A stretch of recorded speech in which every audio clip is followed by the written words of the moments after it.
नई बहू को मिला भुक्कड़ ससुराल।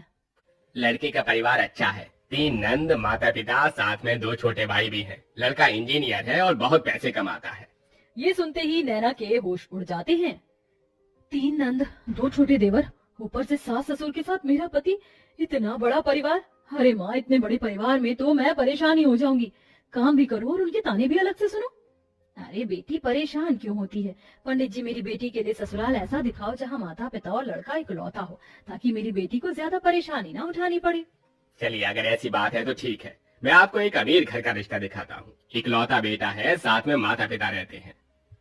नैना जैसे ही लड़के की फोटो देखती है, उसे लड़के की तस्वीर अच्छी लगती है। अरे लड़का तो अच्छा है, इकलौता है, परिवार भी छोटा है, और क्या ही चाहिए। माँ, मुझे लड़का पसंद है। ओहो पगली, चलो ठीक है, कोई लड़का तो तुझे पसंद आया। पंडित जी, अब आप इसी लड़के से मेरी बेटी के रिश्ते की बात चलाइए। हाँ हाँ बहन जी, बिल्कुल। फिर क्या था, पंडित उस अमीर घर में जाकर रिश्ते की बात कर लेता है। अब दोनों परिवार एक दूसरे से मिलने लगते हैं और उनका आना जाना लगा रहता है। बहुत जल्द शादी की तारीख भी निकल आती है। मुझे नहीं पता था कि इतनी जल्दी शादी की तारीख भी निकल आएगी। बेटी, अपने ससुराल में जाकर खुश रहना। खुश तो रहूंगी ही माँ, छोटा सा परिवार है, सुबह शाम रोटी, दोपहर में सोना, फिर रात को आराम करना। नैना को बहुत आसान लग रहा था, लेकिन वैसा होने नहीं वाला था। शादी होने के बाद जब अपने ससुराल आती है तो उसका ससुराल में घर बहुत बड़ा होता है, जिसमें उसे सफाई करने में ही बहुत ज्यादा समय लग जाता है। हे भगवान, अमीर घराने में तो आ गई, लेकिन यहाँ झाड़ू पोछा करते करते ही मेरी कमर टूट गई। तभी आवाज आती है, बहू, ओ बहू, अरे अभी तक तूने नाश्ता नहीं बनाया? नैना फटाफट सफाई करने के बाद अपनी सास के पास जाती है। माँ जी, बस रसोई में ही जा रही हूँ, मैं पहले सफाई कर रही थी। अच्छा सुनो, अब मेरी नंद और उसके बच्चे आज घर पर आ रहे हैं, उनके नाश्ते के लिए आलू के पराठे बना ले। और हाँ, शिवा आलू के पराठे नहीं खाता, उसे प्याज के पराठे पसंद है, उसके लिए वही बना देना। हेमलता ऐसा कहकर चली जाती है। लो जी, मिल गया ऑर्डर, अब इतने सारे लोगों के लिए पराठे बनाने होंगे। नैना ऐसा कहकर रसोई में चली जाती है, जहाँ वो बहुत सारा आटा गूंथती है। इतना सारा आटा गूंथने में ही मेरे हाथ दुखने लगे, अभी तो इनके पराठे भी बनाने हैं। नैना रसोई में आलू के पराठे बना ही रही थी कि हेमलता की नंद माहेश्वरी अपने बच्चों के साथ आ जाती है।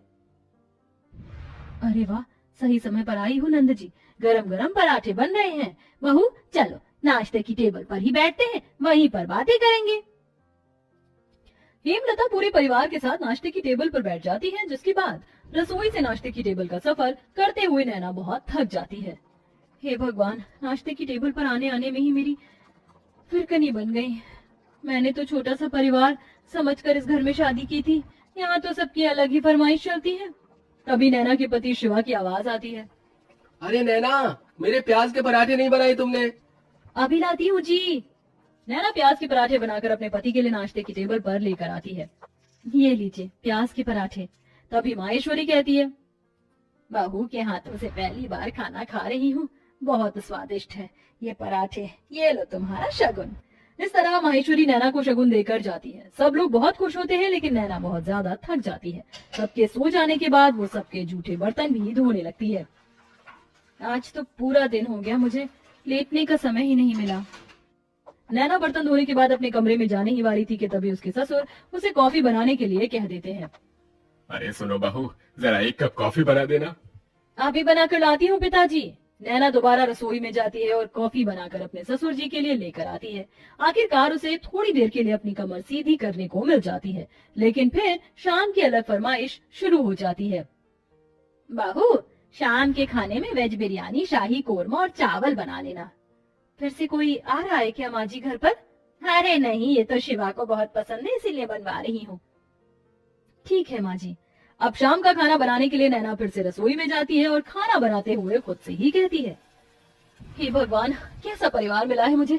सुबह शाम मेरे ससुराल वालों को शाही पकवान ही चाहिए होते हैं, और इतने भुक्कड़ लोग हैं कि इन्हें हर थोड़ी देर में भूख लग जाती है। डिनर में इतना हैवी खाना कौन खाता है? मैं तो बेकार ही फंस गई इस घर में आकर। नैना ऐसा खुद से बोलते हुए खाना बनाती रहती है। उसे रसोई में बहुत गर्मी भी लगती है, लेकिन फिर भी वह खाना बनाती है। खाना तो बहू बहुत स्वादिष्ट लग रहा है, खुशबू से पता चल रहा है। हाँ हाँ, मेरी मेहनत जो लगी है, स्वादिष्ट तो होगा ही।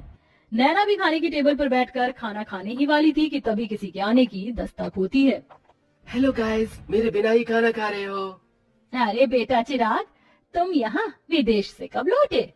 मेरे साथ मेरे कुछ दोस्त भी घर पर आए हैं। आज ही हम ऑस्ट्रेलिया से इंडिया आए हैं। कितने दिनों बाद तुझे देख रहा हूँ नैना। ये मेरे ताऊ जी का लड़का है, विदेश पढ़ने चला गया था बचपन में। मेरा जिगरी यार यही है।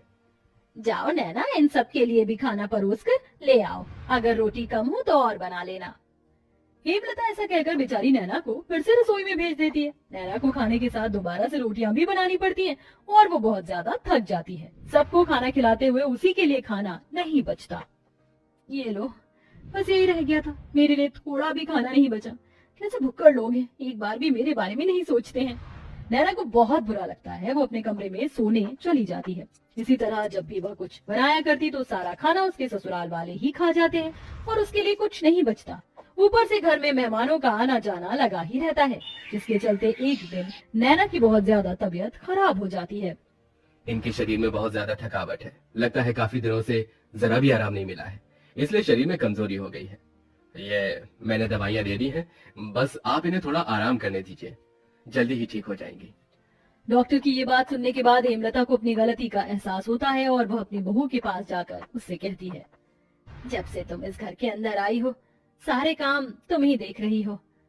मैंने तो कोई काम नहीं किया है और ये भी नहीं सोचा कि तुम कितनी थक जाती होगी। मुझे माफ कर देना बहू, लेकिन आज से मैं भी तुम्हारी मदद करवाया करूंगी। माँ जी, आपको माफी मांगने की जरूरत नहीं है। मैं इस घर की बहू हूँ और घर की जिम्मेदारी समझना मेरा फर्ज है। नैना इतना कह रही थी कि तभी घर पर उसकी तबीयत के बारे में सुनते ही ताई जी, मौसी जी, बुआ जी सब आ जाती हैं उसकी देख रेख के लिए। हमारे रहते बहू को एक भी काम करने की जरूरत नहीं पड़ेगी। अरे बुआ ताई जी हैं ना, और मौसी जी भी हैं, हम सब मिलकर सारे काम कर लेंगे। इस तरह सब लोग नैना की बहुत अच्छे से देख रेख करते हैं। नैना को इससे ये समझ आता है कि रिश्तेदारों का आना जाना अच्छा होता है और सबके साथ प्यार प्रेम से रहना भी बहुत जरूरी है। जैसे ही वो ठीक हो जाती है, वो पहले की तरह फिर से घर की सारी जिम्मेदारियां खुद उठा लेती है।